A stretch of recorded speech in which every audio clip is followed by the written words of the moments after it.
नमस्कार, मी दत्ताजी जगताप. आपण पाहता द टाइम्स 24 लाईव्ह. नाव खोडून शिकवली अक्कल.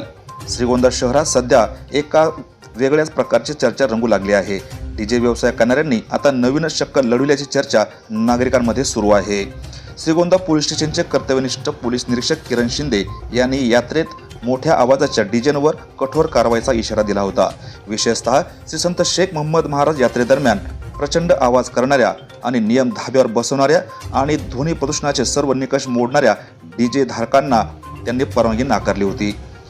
या निर्णयाचे अनेक नागरिकांनी स्वागत केले होते, कारण मोठ्या आवाजामुळे वृद्ध, रुग्ण, लहान मुले आणि गर्भवती महिला तसेच जुन्या घरांनाही त्रास होत असल्याच्या अनेक तक्रारी वारंवार पुढे येत होत्या.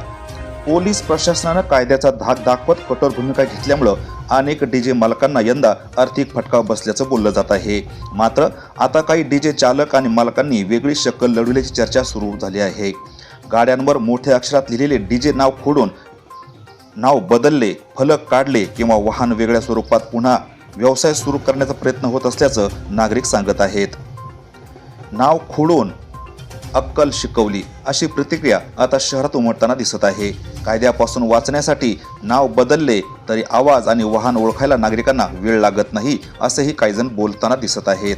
दरम्यान नागरिकांनी पोलीस प्रशासनानं अशा प्रकारांकडे गांभीर्याने लक्ष द्यावे, नियमांचे काटेकोर पालन करावे आणि ध्वनी प्रदूषण करणाऱ्यावर कठोर कारवाई करावी अशी मागणी केली आहे. द टाइम्स 24 लाईव्हसाठी श्रीरंग साळवीसह दत्ताजी जगताप, श्रीगोंदा, अहिल्यानगर.